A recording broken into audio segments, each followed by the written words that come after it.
Lockdown से पहले गीता के घर का नजारा कुछ ऐसा था कि रोहन ऑफिस जाता था और शिविन स्कूल। जिनके घर से जाने के बाद गीता काम खत्म करके बाकी समय आराम करती थी। लेकिन लॉकडाउन के बाद ऑफिस और स्कूल घर में ही खुल गए और इससे गीता का हाल वो तो आपको देखने में ही मजा आएगा। शिविन, ओ शिविन, महाराज उठने के लिए क्या 21 तोपों की सलामी लेंगे? अरे बिस्तर से बाहर निकल, ऑनलाइन क्लास स्टार्ट होने वाली है। अरे तुम भी हद करती हो, स्पीकर की तरह चिल्लाने की क्या जरूरत है? दिख नहीं रहा मेरी कॉन्फ्रेंस चल रही है। अब कैमरा और स्पीकर ऑन कर रहा हूँ, मुझे कोई शोर नहीं चाहिए। इस पर जैसे ही रोहन लैपटॉप का कैमरा और स्पीकर ऑन करता है तभी कुकर की सीटी बजती है। करा लो अब इसे चुप। लॉकडाउन नहीं हुआ, मेरी मौत का फरमान जारी हो गया। दोनों बाप बेटे ने नाक में दम किया हुआ है। ऐसा बोलकर गीता वहां से शिविन के कमरे में पहुंच जाती है, जहां शिविन अभी भी सो रहा होता है।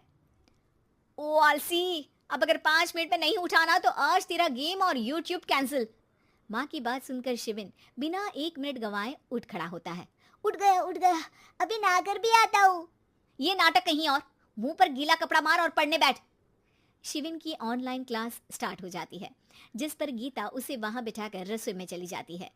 थोड़ी देर में उसे कमरे से कुछ आवाज सुनाई देती है, जिसे सुनकर वो कमरे में वापस आती है।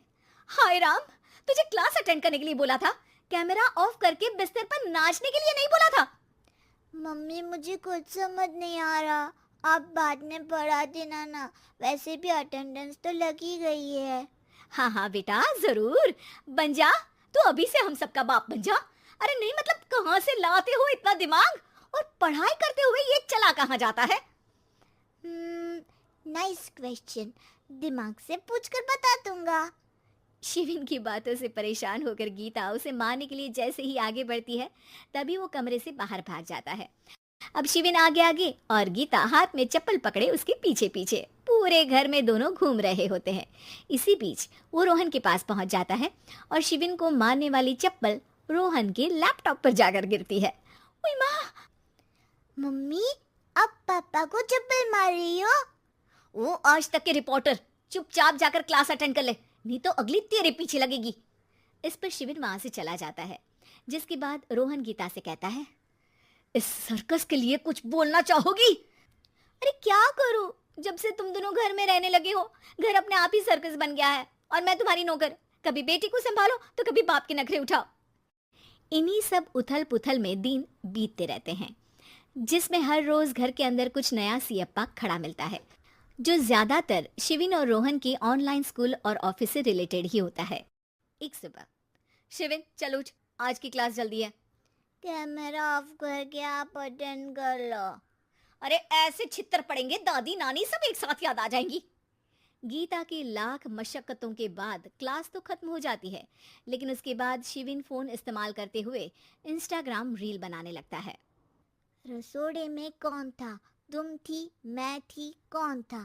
कौन था? हाँ, मैं गरीब हूँ। अरे ओ गरीब के बेटे, आजा, मैं बनाती हूँ तुझे गरीब। मैं बताती हूँ रसोड़े में कौन था। पढ़ाई करने बोलो तो इनकी माँ मर जाती है, और ये पागलपंतियाँ जितनी मर्जी करा लो। गीता शिविन को डांट रही होती है, तभी रोहन बीच में बोल पड़ता है। अरे बच्चा ही तो है, इतना गुस्सा क्यों कर रही हो? बेटे का साथ देने की इसी एक कोशिश में अब शिविन के साथ साथ रोहन भी गीता के गुस्से की सूली पर चढ़ जाता है। अगर बेटे पर इतना ही प्यार आ रहा है तो इसे क्लास अटेंड क्यों नहीं कराते, इसका होमवर्क क्यों नहीं कराते? उस समय तो बहुत जल्दी मीटिंग आ जाती है, वो काम मैं करूं और यहाँ इस बेफिजुली की चीज में तरफदारी करके बन जाओ महान।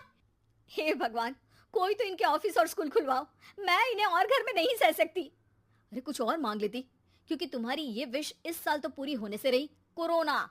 हाय नास बेटे ने जिंदगी ही बर्बाद कर दी। खाए कोई पचाए कोई, कल मुझे चुन चुन कर सबको मेरी बद्दुआ लगेगी। उन्होंने दुनिया का और इन बाप बेटे दोनों ने मेरा जीना मुश्किल कर दिया। गीता वहां से चली जाती है, जिसके बाद रोहन शिविन से कहता है, अरे तुम्हारी मम्मी इतनी भड़की हुई क्यों है? आपकी वजह से पूरा समय घर में रहते हो और उस पर कोई काम कराने की जगह बस ऑर्डर देते रहते हो। अच्छा बेटे, सारा इल्जाम मुझ पर, पूरा दिन तो वो तुम पर ही चिल्लाती है। हाँ, मतलब दोनों का 50-50 है, कुछ करना पड़ेगा।